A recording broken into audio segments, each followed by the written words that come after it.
Ekki góða gestirna, Arnar Hauksson, leikskólalækni, sem er einn stofnandi neyðarmóttökunnar og ætlar að fjalla það efni í dag. Gjörðu svo vel. Ég þakka ykkur fyrir að nenna að koma hérna svona snemma á morgni dags með stírurnar í augunum og rústa morgninni með ræðu.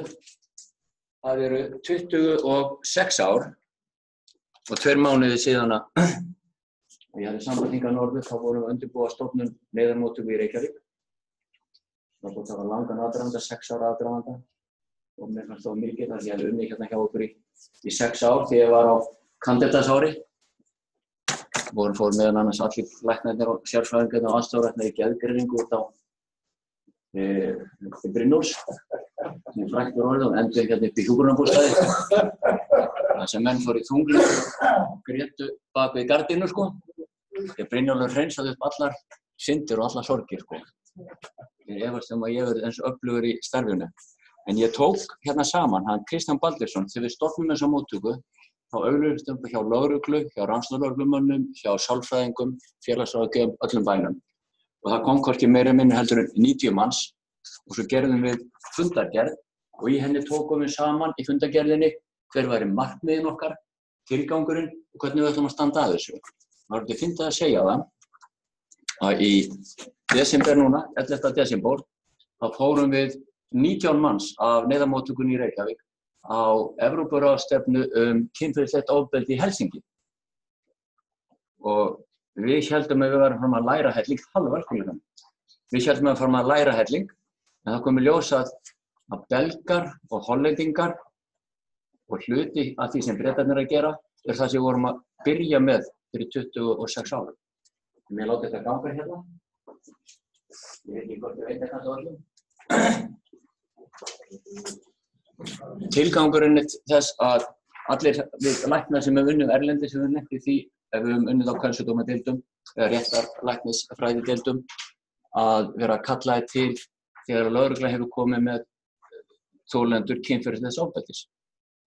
Og einhvern veginn rúllaði þetta áfram og maður svona vannaði þessu bara á vöktunum þegar við tilkom og svo glemdist þetta.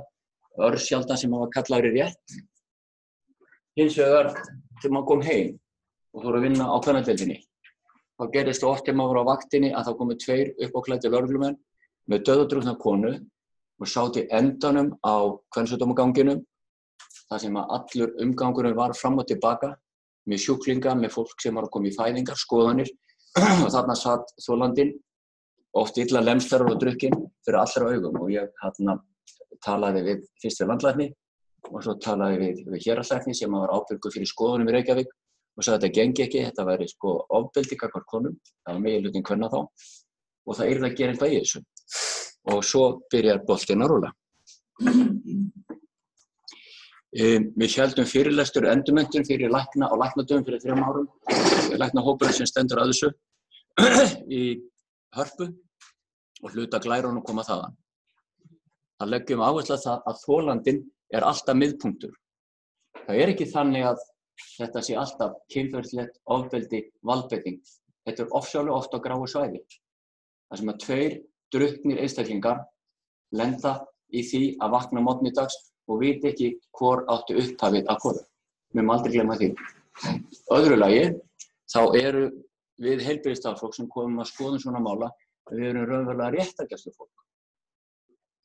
Þó við höfum öll okkar samúð með þolandanum og viljum vinna með honum eins og málið sé raunverulegt og gera það besta sem við getum fyrir hann, þá erum við ekki dómarar. Við erum að vinna fyrir kerfið og við berum líka ábyrgð á því að saklausir einstaklingar sé ekki dregnir fyrir dóm að tilefnislausu. Það er ekki okkar að dæma. Kemur því á eftir því að tala um hvernig mætum við rétt. Það er þessi 26 frá stofnuninni, 29. janúar 1993 og þá var haldinn fundur, ég veit ekki hvort þetta er sama stofan, hún var á annarri hæð, ég man það þegar við komum hérna. Þetta er auglýsingin fundinn og þessu sjáu... Er þetta ekki saman fundarherbyggi? Já, það var 90 manns þá í þessu herbyggi sem var ótrúlega sko. En í þessum skoðunum gildi það að maður má aldrei flýta sér of. Þetta er herðlæknir sem vann það afrek 1847 að setja met í amputasjón á stríðsföngum og hann eins og stendur þarna, þegar hann amputeraði fótinn á manninum þá tók hann óvart líka puttan á aðstofmanninu sem hélt legginn og þeir dóu báður á sepsis og áhorfandi sem var þarna datt niður og fékk höfuðáverk og dó, svo þetta er eitt af þessum tilfellum þar sem að dánardauðinn í einstakri aðgerð 300%. Himnaljós er smásögur eftir Áslaugu Björt Guðmundardóttur og ég ætla að lesa fyrir ykkur. Þetta eru bókinni hennar og þessi sérstaka kafli þarna er úr ljóði í bókinni sem heitir Stóri strákar. Velkomin. Matta, hvar ertu? Ég heyrði ógreinilega í vinkonunni gegnum tjalddúkinn, allt hringsnerist, í fjarska heyrði ég eko á sviðinu, lítil stúlka á heiðinni, vilst ég vera leið. Ég reyndi að umla en hann lagði hönd þétt yfir munninn á mér á meðan félagi hans náði mér úr gallabuxunum. Hún hitti mann á leiðinni undan krumlum hans þar sveið. Haltu henni Tóti, ég er alveg að klára hérna. Mér var haldið eins og skrúfstykki og hann hætti að brjótast um. Það var ógeðsleg lykt af höndunum og fannst ég vera að kafna, fann velgjuna að leita upp og ældi. Djöfulsins viðbjótur, hún er búin að æla, nú er komið að mér. Hann reifið hárið á mér og sló mig áður hann sneri mér á grúfu og þrýsti höfðinu á mér ofan í illa lyktandi æluna. Lopapeysu var henti úr höfðu á mér áður en þeir skiptu stöðu. Ég reyndi að einbeita mér að hlusta á Bubba á sviðinu. Hún sagðist breytast í leðurblöku, hún flýi loftin blá. Þetta er tilbúin saga sem ég rímar við fjölmargar sögur sem við fáum í hvers skipti sem við fáum tónleika. Sérstaklega eftir útihátíðir. Ég fekk leyfi hjá henni til að birta þetta þannig að þetta er gert með leyfi. Merkar dagsetningar. Eftir þessa kvörtun mína þá gerist það í október að Heimir Bjarnason þáverandi borgarlæknir sem var ábyrgur fyrir eftirliti grípur mig það sem ég er að labba inn í mæðraskoðun og heilsundastöðinni og spyr hvort að ég og Þóra Fisse sem var að koma hérna saman morgun til mín getum ekki tryggt, takinu eftir því, getum ekki tryggt að það sé alltaf sérfræðingur í kvensudómi til taks fyrir rannsóknarlögregluna í nauðgunarmálum. Og svo kemur þetta litla snjalla sem við fáum svo alltaf ekki komið greiðsla til.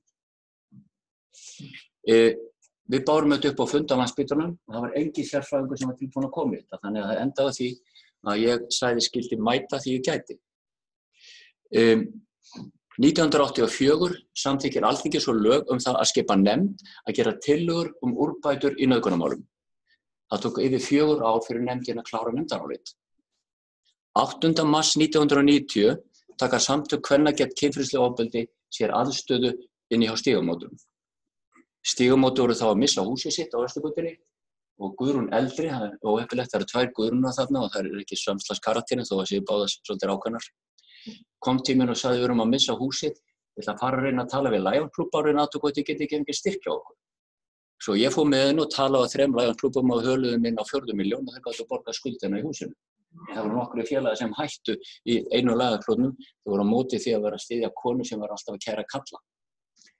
En ég held að klúbburinn hafi ekki versnað við það að þessi minn yfirgáfan. 30. október þá hélt ég ásamt Ragnheiði Guðmundsdóttur sem er látin, sem var prófessor í Akademíunni í Reykjavík, félagsfræðingur og Höllu Túluníus sem var kennari við Menntaskólann í Hamrahlíð. Við 3 stóðum fyrir endurteknum aftur og aftur kennslu með kynferðislegt ofbeldi og mikilvægi þess að dómarar og lögmenn sem kæmu á þessum málum skildu út á hvað þetta gengi og bæru virðingur bæði í tali og réttarsal fyrir þolendum. Og við héldum upp á Hallveigarstíg stórt erindi þarna hvað þyrfti að gera og svo gerist það loksins 1993 að opnuð neyðarmóttökan okkar.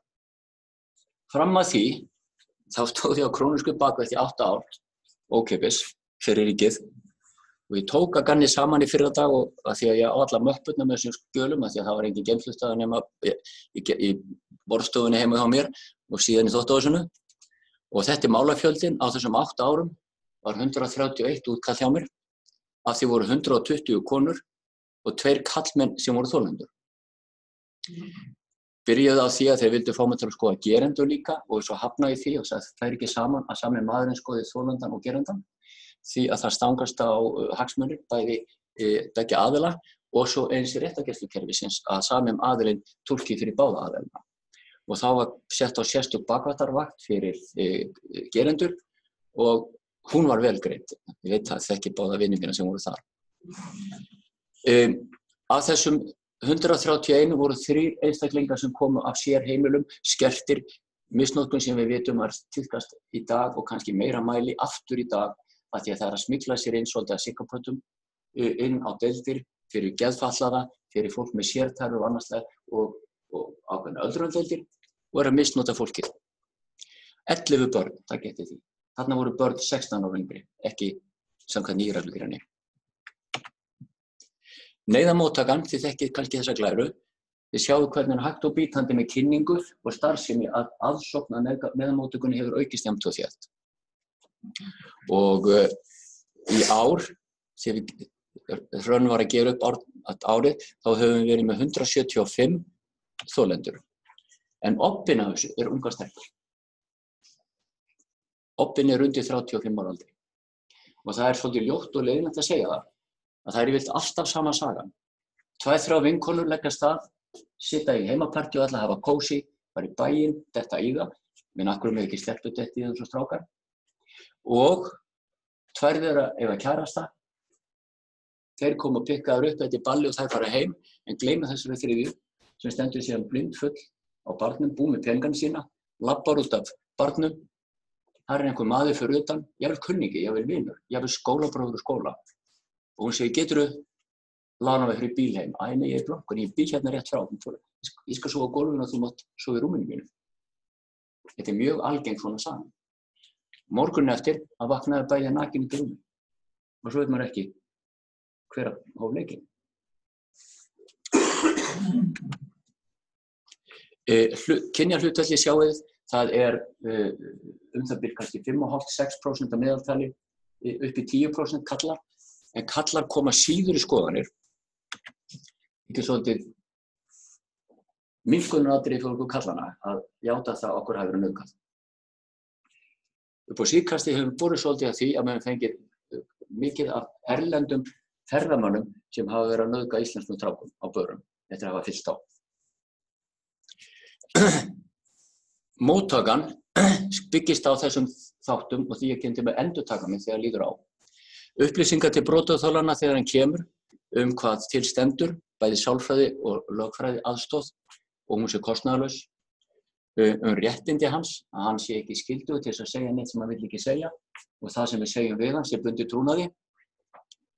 Við skilgrunum börn undir 18 ára aldri þó við lendum í því að skoða alveg niður í 12–13 ára stúlkur af því að barnamóttakan var ekki vel starfandi og er rétt núna að komast í gang þannig að það verður ekki verið krónísk bakatverðina, heldur hafa þolendur undir börn og yngri, þau hafa þurft að sæta því að vera skoðuð þegar tími til. Það skiptir ofboðslega máli að skoðunni fari sem fyrst fram, sem næst meintum atburði. Þetta er tilgangur skoðuna því þekki þetta er eins og í öllum kerfum. Maður þarf að skrá söguna, maður þarf að grófa stutta mynd, gjarnan að vitna í hvað þolandinn segir, þannig að sé hans orð, að við umskrifum ekki búin til ljóðrænan texta, saga áverkan, gerandan, hver var hann, þjóðernið hans, tímasetningar, hvernig gerðist þetta, hvað er langt frá, það er með til þess hvað við getum fundið að gögnum, áfengissaga og lyfjasaga og þó við séum ekki ennþá komin í það að geta gert rannsókn á því, þá er ofboðslega mikið eins og við þekkjum það að ungt fólk, bæði strákar og stelpur, séu komin á einhvers konar geðvirk lyf. Kvíða, einbeitingarleysi og svo framvegis og gera sér ekki grein fyrir því að þau eru komin á slík lyf, þá er búið að hækka þolþakið. Það sé að þolþakið er að minnka fyrir áfengi. Þannig að þegar áfengi bætist ofan þá er maður fyrr að hafa blakka. Fyrir utan til með konur að þær hafa minni vökvamassa og eru fyrr að finna á sér. Þó það rennir kannski svo fyrr að þeim heldur okkur strákunum sem eru þunnir daginn eftir. Því að Alexander fórum á bar í gær, R5, við ætlum að fara að fá okkur að borða. Það var ekki pláss fyrir okkur á kvef, áttum að koma eftir 20 mínútur, ákveðum að labba eitt hring og skoða gamla bæinn og förum á bar sem heitir R5, Alexander fullýft, það var mikið að góða bjóðar og komum að fá okkur sitt gott. Þá sáum við að Andrea Gylfa var að spila og við sátum þetta klukkan 11:30 og svakalega flottum djastrónum. fólkið ykkar í listaakademíu og tónlistarakademíu hjá ykkar, var undirleikari hjá henni og þetta með betri jazztónleika sem ég heyrt lengi og ég þó áhugamaður jazz. Það skiptir miklu máli að sá staður sem að tekur á sig þolandinn sem gott skipulag í byrjun. Hann sé búinn að hafa verklag, eins og ég sé að þeir eru búin að setja á skurðstofunni eitthvað, ég hraðast hérna inn á töfluna með nýtt prógram með tilkynningar á skurðstofu og það má sennilega sækja bottlanga aðgerð mánaði fyrirvara, samkvæmt því. Með skráningu og sýnatöku og hvernig gengi ég frá. Og ég veit að hún Hrannar hérna daginn og fór yfir það með hjúkrunarfræðingunum og við ætlum að fara eftir okkur finnst tími örlítið hratt yfir til viðbótar með læknum og hjúkrunarfræðingum saman.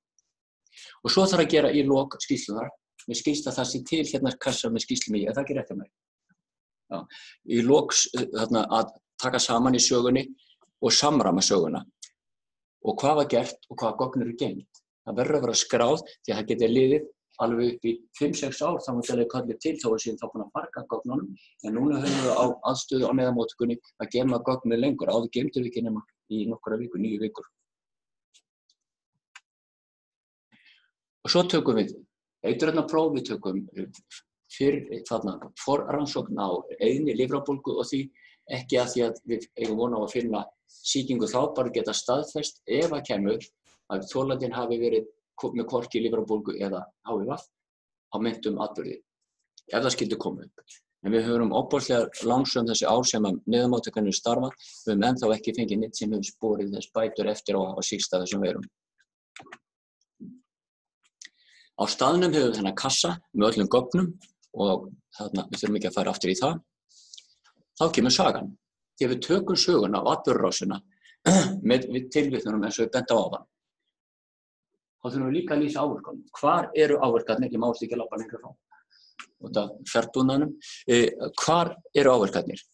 Og gerandinn, hver var gerandinn? Var einn eða fleiri? Tímasetningar, hvað varstu búin að drekka mikið? Við þurfum ekki nákvæmlega að telja það, en ef maður byrjaði á hvítuðinni heimahúsi, fór svo að fekk sér 2 skot á barnum og svo 2 bjóra og fór á milli húsa, þá er ekkert merkilegt þó maður fá blackout. Og allar þessar sögur byrglanir eru raunverulega miklu sjaldgæfari þó það séu til. Þetta er að haldi.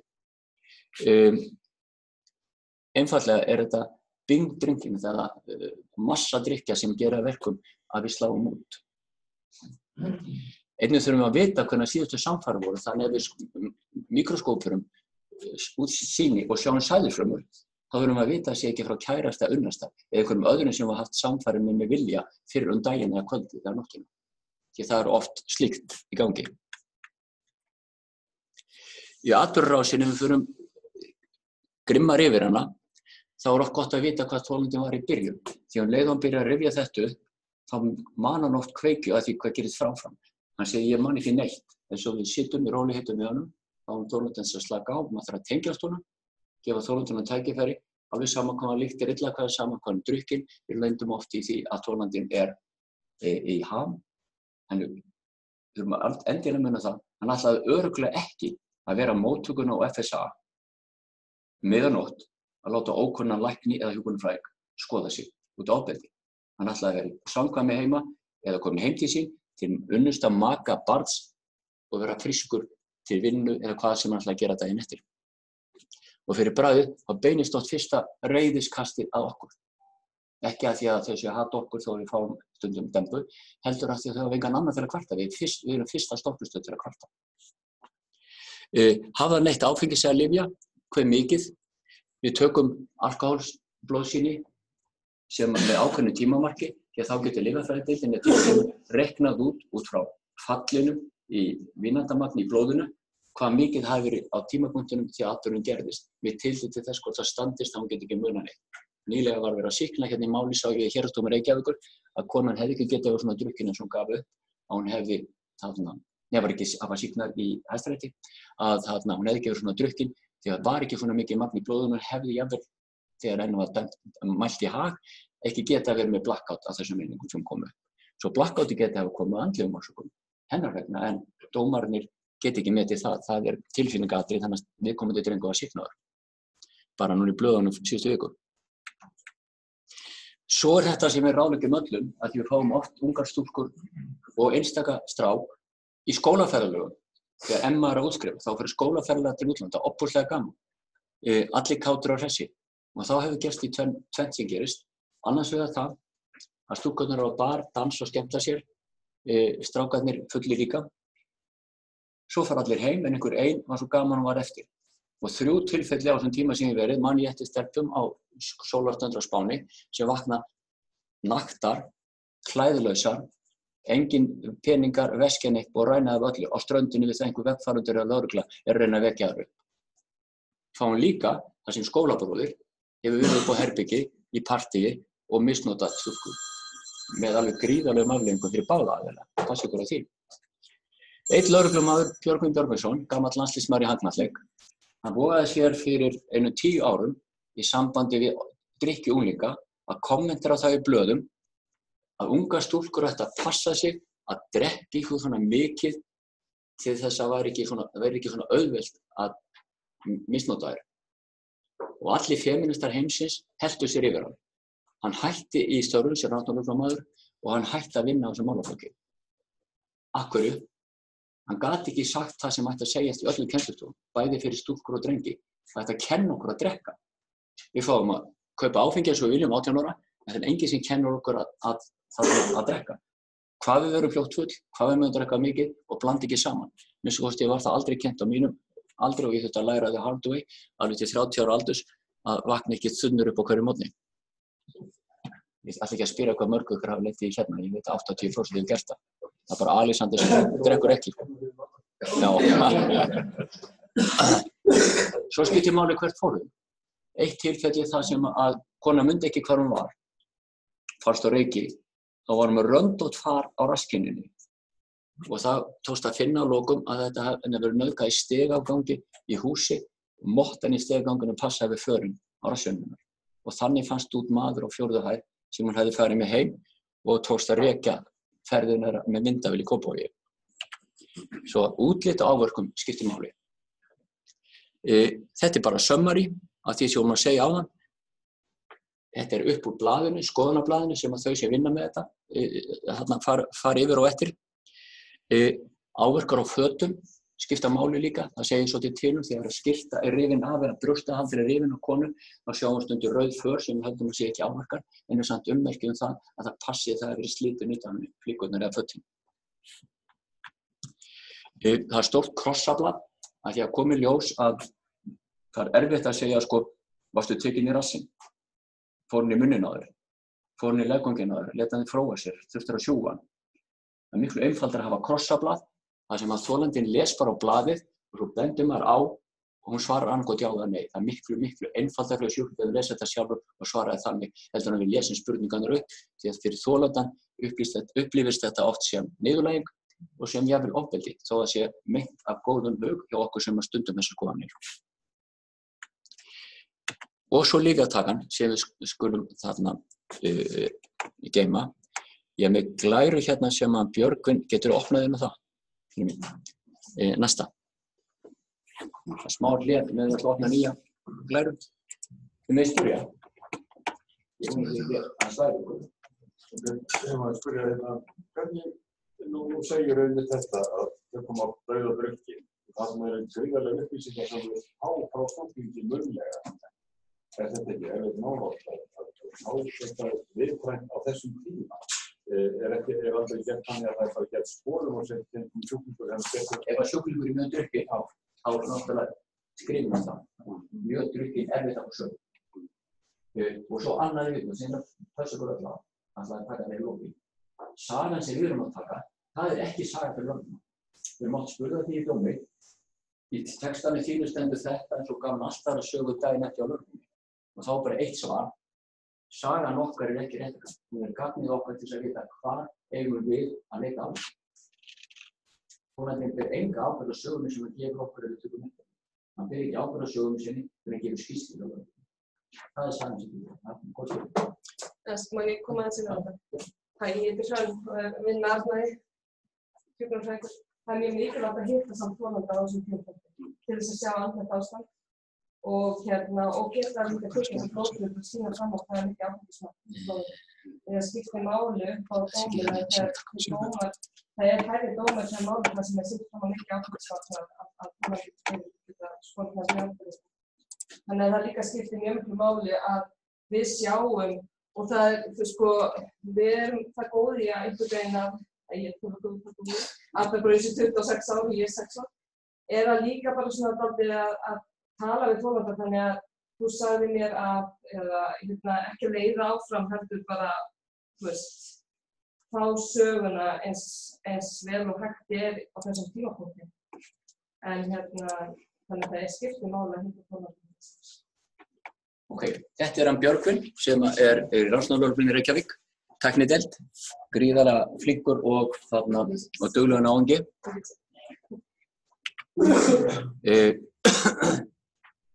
Hann tekið saman á hvað við þurfum að gera, vita og hugsa þegar við erum að skoða og taka sýni.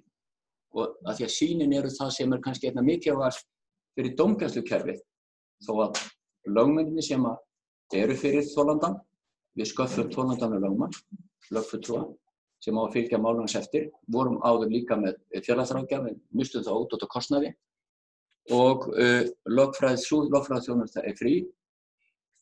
Við komum staði í Helsingi fram þegar við vorum á ráðstefnunni okkur finnst það oft langkafrið 3 ár síðan ég var kærði málið og ekkert var að gerast ennþá. Það var ekki test á réttargæslukerfinu.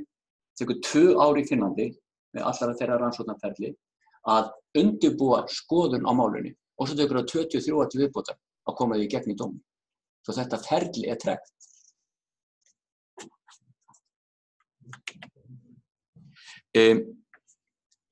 Við skoðum þurfum að klæða okkur í föt þannig að það ekki erfðaefni af okkur, hár eða annað á þolanda.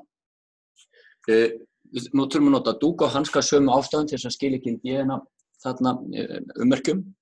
Í dag eru komin ný tækni við leit að erfðaefni að DNA-efni, svokallað DNA-ryksugur.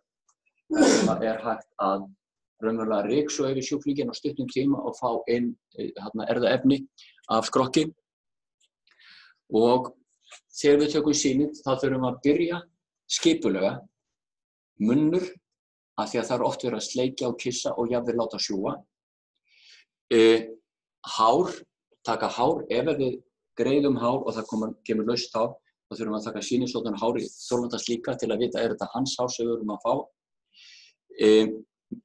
Munnum að sýna húð, gerist eitt síðan að kona kærði kynferðislegt ofbeldi í sjúkrabíl á leið niður á neyðarmóttöku og þegar ég talaði við hana þá lýsti hún því að viðkomandi sjúkraflutningamaður hefði beygt sér niður, hélt hann var í dái og sleikti á hann í geirvörtuna.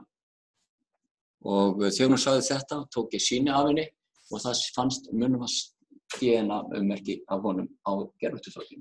Svo það þarf ekki oft mikið til að sýna fram á það að meintur atburður átt sér stað. Áður var búið að hafna þessari algjörlega bæði að slökkviliðinu sem náttúrulega stend á að standa með sínum manni. Það trúir ég enginn að svona menn sé í vinnu hjá okkur. Og einnig líka til að standa með þolandunum. Naglaskaf, ef ofbeldi að ræða þessi þolandinn lendir í átökum eða klórar viðkomandi sjúkling, þá getur fundist erfðaefni sem getur sýnt fram á hver maðurinn var. Því miður ekki ennþá góður gagnagrunnur á ofbeldismönnum til á Íslandi. Og svo spurning hvort að persónuverndarlögin komi framtíðinu til að hindra það, þetta sé gert. Minnstu kosti sagði fulltrúi frá Skotland Yard sem kom hérna fyrir 4 árum að tala við okkur að þeir óttuðust það að gagnagrunnur þeirra þyrfti að fara í gegnum megrun. Tæknideildin skaffar okkur öllum, bæði ykkur og okkur, útbúnað. Við erum búin að fá þetta yndislega nýja skoðunarherbyggi. Hvar aðstæðan ykkar hérna? Hafið eitthvað eitt skoðunarherbyggi? Nei, þetta almennt skoðunarherbyggi þetta niðri. Já, sem almennt skoðunarherbyggi. Já, skoðunarherbyggi fyrir kvennsjúkdóma. Já, ok. Það væri voða æskilegt ef að kvennasamtökin í bænum myndi slá saman og útbúa eitt gott herbyggi hérna sem að læknarnir hafa aðgang að hvenær sem þeir vilja og geta farið á gunnið. Og eins má þá nýta það fyrir heimilisofbeldi að því spítalinn á andri peninga, það er bara svoleiðis. Við stöndum bakvakt fyrir landsbyggðina þegar að læknar í héraði út land fá þolendur á Þórshöfn, Raufarhöfn, Vestfjörðum, Austfjörðum og standa frammi fyrir hvað að gera, þá getur hringt í okkur sem er á bakvaktinu og við leiðbeinum gegnum síma. Og það er yfirleitt mjög einfalt og þægilegt að allir hafa gengið við síðustu 20 árum góða kúrsa á kvensjúkdómadeildum bæði hér og fyrir sunnan. Dúkur hafður undir þolanda þegar hann háttar ef að falli á hann hár af geranda sem oft á skrokki eða líkama. Og þeir vilja alltaf fá dúkinn með ef við annar borð látum þá hátta og látum ekki alltaf hátta ef þeir eru búin að fara í baði eða sturtu þá ekki tilgangur í þarna á dúkinn því að þeir finna stundum lífur sínir á þessum dúkum. Þetta bara brotið saman og gengið frá þessu umslag. Hársinnin eru til að sömu ástæðum eins og við sagðum áðan.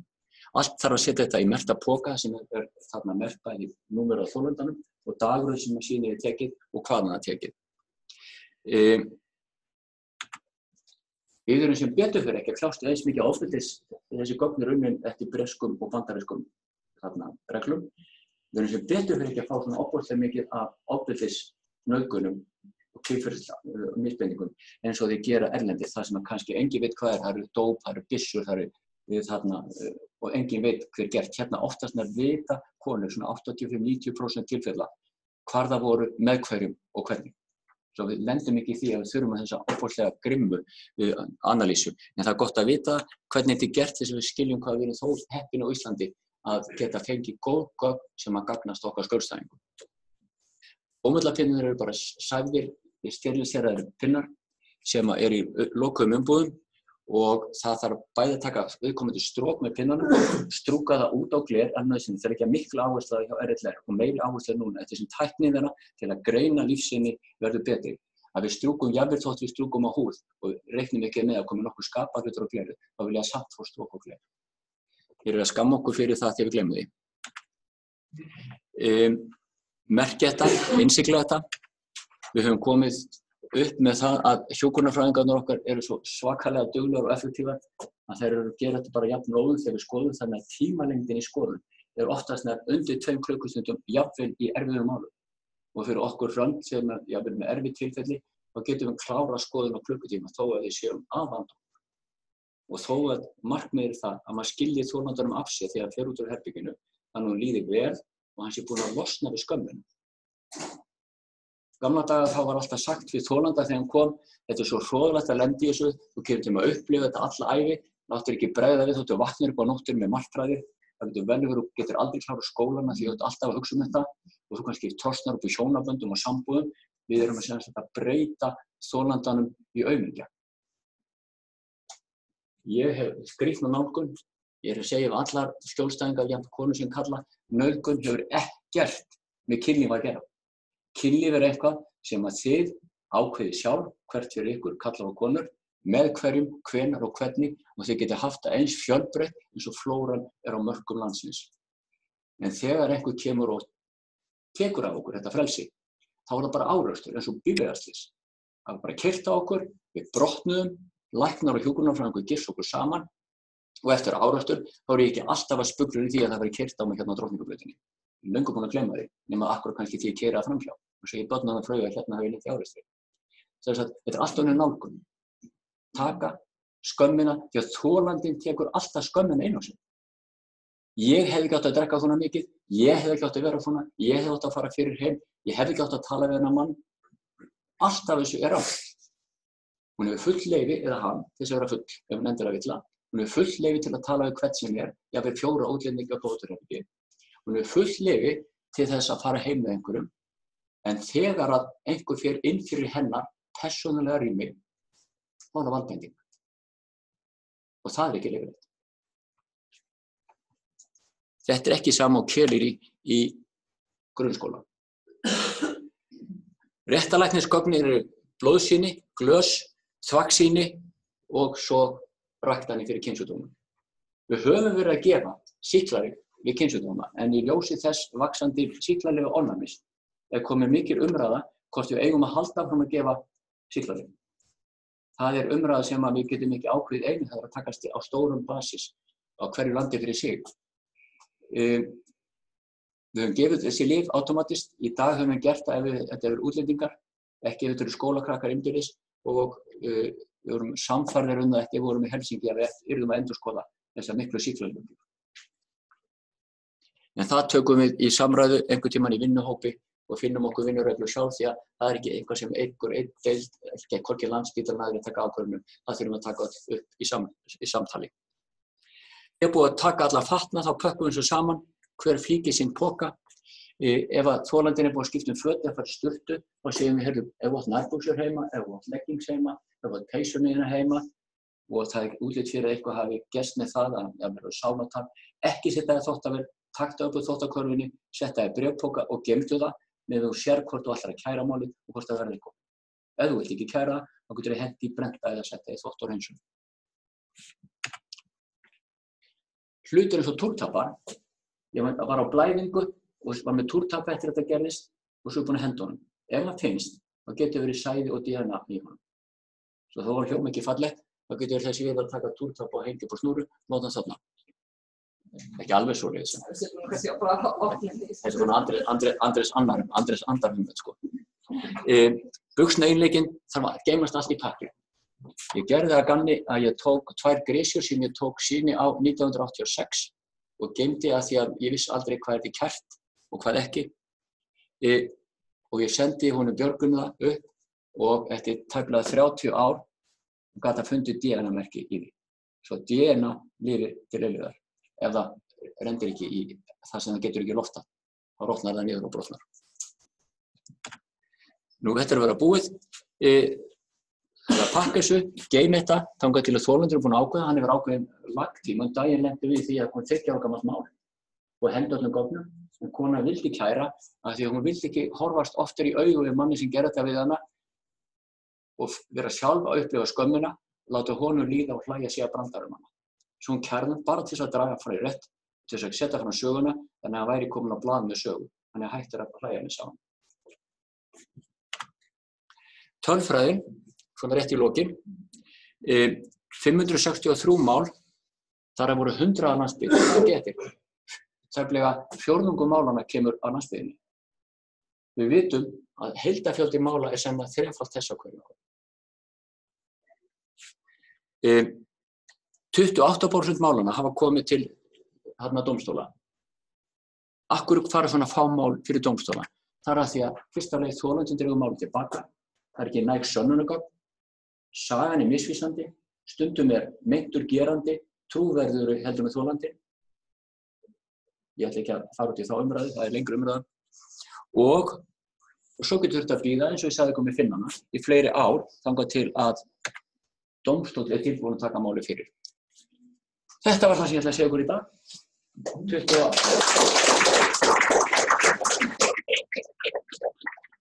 26 ára seinna, ég þakka ykkur fyrir að nenna að koma. Spurningar? Takk fyrir mjög gott erindi og virkilega áhugavert.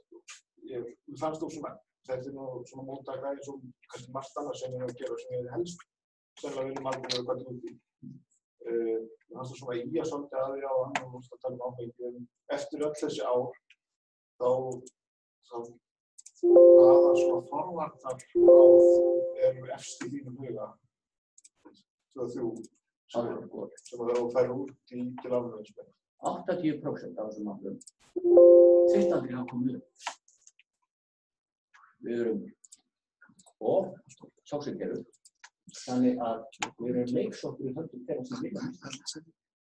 Nú er þannig að karlar eru gerendur í flestum málum, en frægasta nauðgunarmál Svíþjóðar var sjónvarpsfréttakona sem tók einn af frægari leikkonum Fía í svona viðtali eins og Gísli Marteinn. Var mjög vinsælt viðtal og sömdi hún seinna bankarinn upp á íbúðinni hjá leikkonunni og segir að það hafi svo gott viðtal að það sé búið að koma að deila það að tala meira þetta. Kemur með vínflösku, það er tjatt eitthvað saman. Svo uppgötar dramatín að leikkona sem hafa verið að mæta æfa fyrir leikritúr og komið þá dag í vinnuna. Þeir fara að spyrja þurfana, ættingjarnir hafa ekki heilt á henni og endar að því að þau fara heim til henni til að vita hvað í ósköpunum er að gerast með henni, ekki komið. Þeir banka, hún svarar ekki. Þeir hringja lögregluna, hún kemur og opnar hurðina, við komum bundin upp í rúmi. Viðkomandi fréttakona hafði ég segi drekkt henni, hún gerði hana drukna, batt hann í rúmið og var búin að misnota hann í 3 sólarhringa. Móðir í Noregi, bara til að segja ykkur hvað þetta getur verið til öllum stéttum. Móðir í Noregi var upplýst því nýlega að hafa misnotað 3 syni sína, reglubundið. Mamma. Íþróttaþjálfari í litlum bæ í Norður-Noregi, Norðmenn eru sennilega meiri fattar en Íslendingar, var formaður Rotary-klúbbsins, hann var formaður golfklúbbsins og var í stjórn tennisklúbbsins. Elskaður íþróttaþjálfari Andri Fugl Kjær, þá menn komið til því hann misnotað alla drengina á svæðinu. Ekki bara drengina, þessi pappana líka. Menn hélt áfram að senda honum. Hann lenti í kæru, öll máli nema 1 gegn honum var til. Og það var settlað niður með einhverju samkomulagi sem veit mann ekki hvernig var. Þetta er saga sem ég fekk í Þrándheimi þegar ég var á ráðstefnu. Og ekki nóg með það, hann fekk að halda áfram formennsku í golfklúbbnum. Þannig að sök bítur ekki alltaf sveifan. Það er rosalega erfitt að tala forvitni í þessum málaflokki af því að sko okkar fókus á þetta að vera það að gera þetta brjóta fyrir þolendur. Það er ekkert sem að þolendur skuli en sko eins og ég veit ekki hvort ég sýni tölfræði eftir að ég sitja það fyrirlestur en sko í alveg 80% tilfellum það þekkjast brotaþolar gen. Þetta eru vinir-kunningjar, makar, vinnufélagar, vina og svoleiðis. En þetta er 70% tilvika þá er mikið áfengi. Annarkvort alveg sko í 70% tilvika er ofuralveg eða mikið áfengi. Það vantar kennslu í öllum menntastofnunum, fjölbrautaskólum og menntaskólum, hreinlega félagslíf. Drykkju, kenna hvað áfengi er, hjálpa byrjutilmönnum sem vilja standa á sínu fastir. Ættinni minni er hennangurinn alkohólistörinn, hennangurinn góðtandarar. Og ég ætla ekki að segja ykkur hvað ég en það var aldrei nokkuð að kennt okkur ekki opna bankareikning, ekki þangað til núna alveg nýlega að fara að kenna þetta, ekki að fara út og kaupa vín, ekki hvað á að drekka, ekki hvernig að drekka.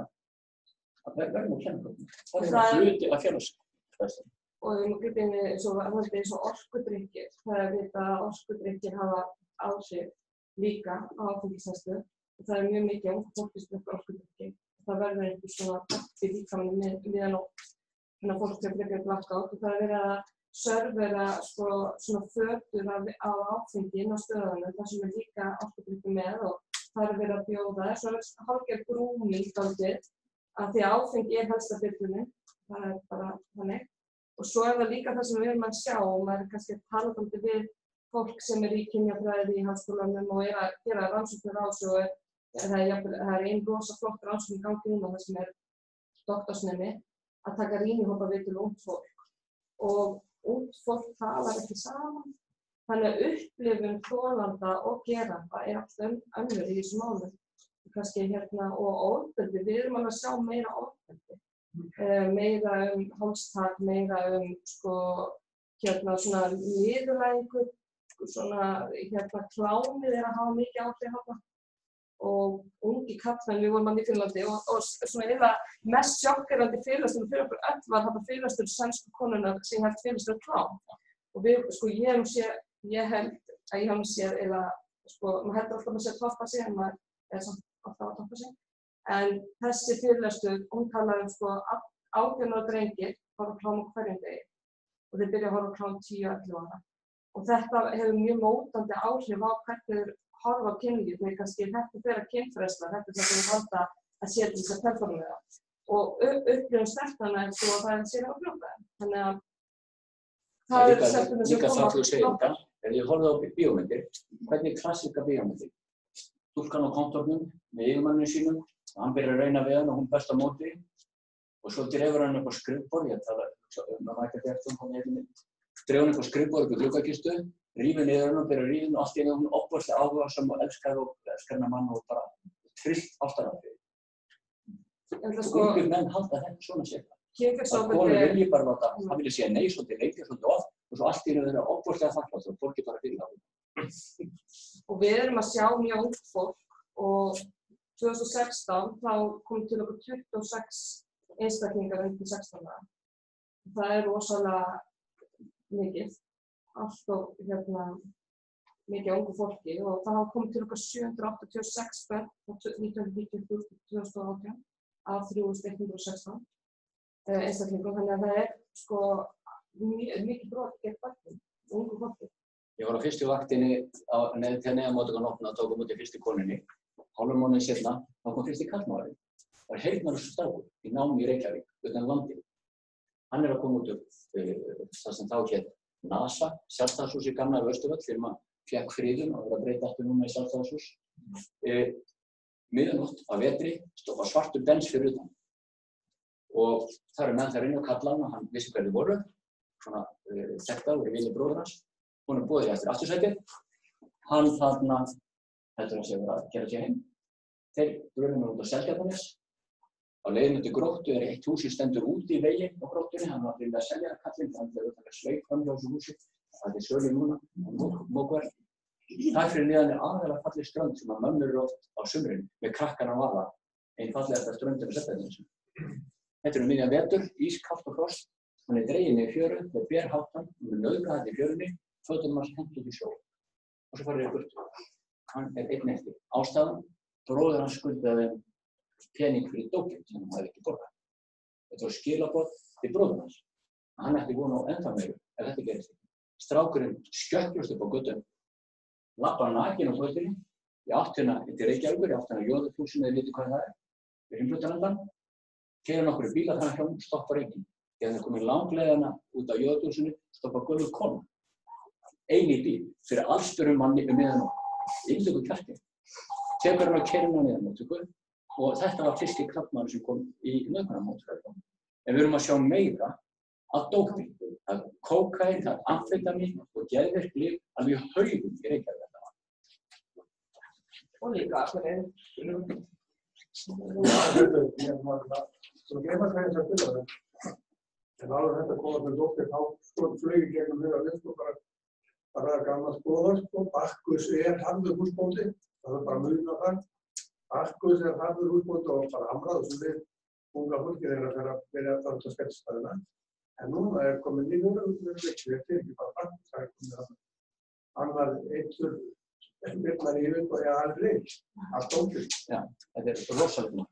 Og það orðið, og það kostar bara 5.000 kall orðið að fá sér kókaín til þess að geta haft það ferlega næs og skemmtilegt einhvern.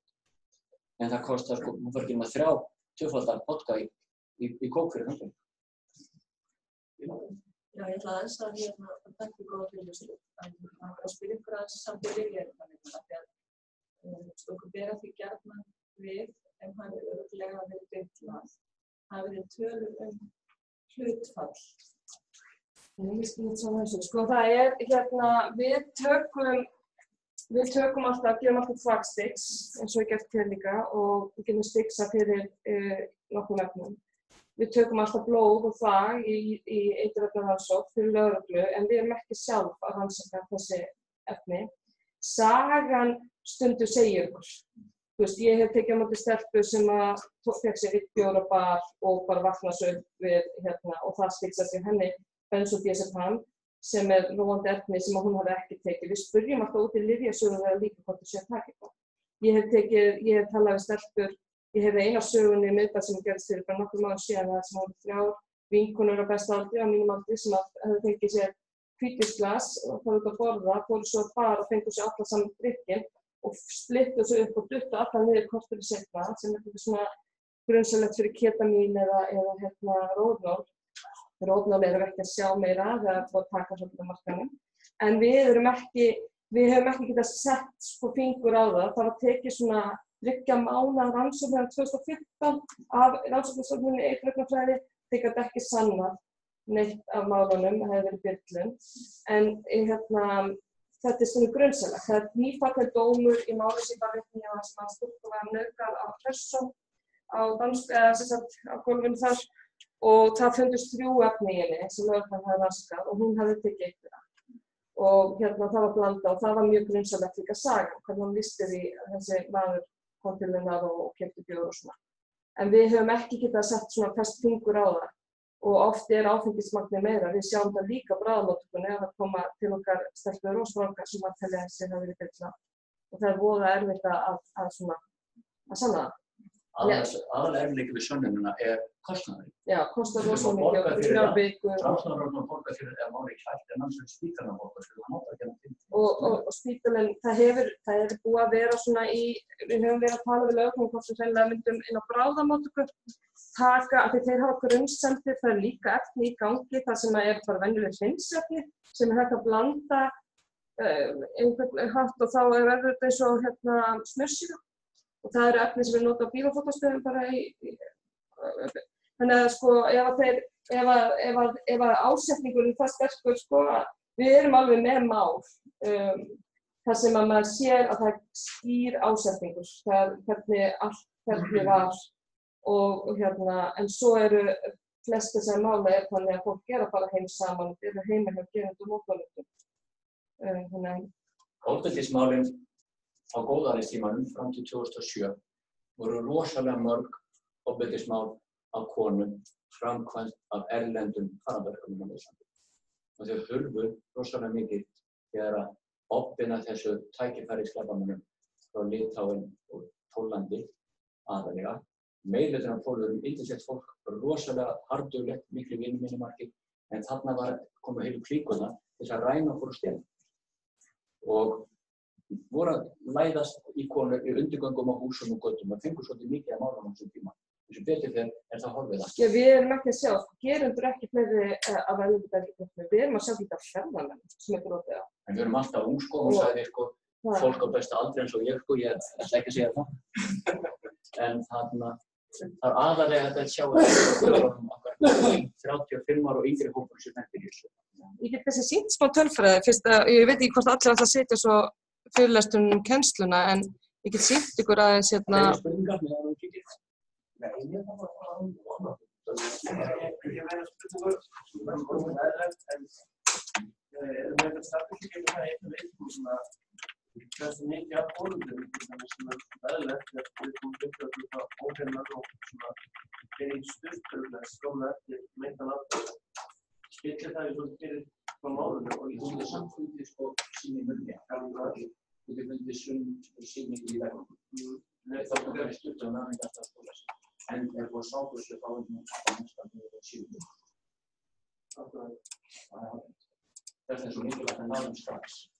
Við erum, ég held sko að 2016 þá var mikið fjölgun hjá okkur og þá var það höfum haft bjúkutipsbyltingin og svo hefur MeToo komið líka. Þá var á sama tíma mikið verið að hringja í okkur og byrja okkur viðtöl og þá vorum við svona, ég var að koma í sjónvarpinu á þessum tíma og í blaðaritunum og segja að það væri mikilvægt að þolendur kæmu sem fyrst. Og við erum að sjá þolendur að koma beint eða dag eftir.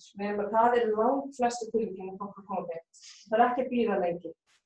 Ekki marga daga. Við erum að gera skoðanir alveg við viðbótt í brot og jafnvel lengur við áttum að höfðu skoðun á einstakling sem eftir 2,5 mánuði bara því að það voru ennþá einkenni og umkvartanir frá kynferðisvæði. Þannig að við erum alveg að sjá í einhverju þolendur eftir en við erum bráðaþjónusta og þeir eru konsekvent. Þessi tíminn að líða og komið að lokum og þetta bara minna ykkur á að hvað sagan getur skipt miklu máli. Ég sagði ykkur áðan að það ekki döðu bakvætt fyrir börn, unglinga. Við fengum núna fyrir 5 árum síðan unga litla fótboltastelpu 10 ára sem var dobluð upp í bíl og keyrð upp í Rauðhóla og misnotuð það. Og barnalæknirnir höfðu ekki tíma fyrir hana. Hún kom til okkar minna heldur en 4 klukkutíma eftir þetta. Og þegar við sátum með henni og fórum í gegnum sögun hennar, eina sem truflaði það, við látum aldrei ætti ekki að vera með, en þessu tilfelli við pappan að vera með. Og hann fór alveg rosalega í sáluna á honum þegar við vorum að spyrja detallega út í atburðinn og stelpan verið ótrúlega róleg og náðum strax góðan kontakt á hann. Og eftir smá tíma myndi þessi litla stelpa, hún hafði verið á þessum stað í Rauðhólunum og hún hafði verið með gosflösku sem hann hafði rétt inni, sem hann hafði hent út í raunir. Ekki nóg með það, þegar hún var að tala örlítið lengur við hana, þá myndi hún eftir litnum á bílnum og áður en að viðtalið var búið eftir 1,5 tíma, þá myndi hún númerið. Svo lögreglan fór til Hóla, maðurinn fannst í hvelli út af lýsingu á bílnum, hann neitaði öllu, fór upp í Rauðhóla, leituðu, fundu kóflösku. og bara svona lítill atburður eins og muna það að hún hefði fengið kóksopa til að skora sér munnin og þegar hann var búinn að neyða hana til að sjúga sig og hendi því frá sem gera verkum þessi viðkomandi fati fannst. Við þökkum okkur kærlega fyrir.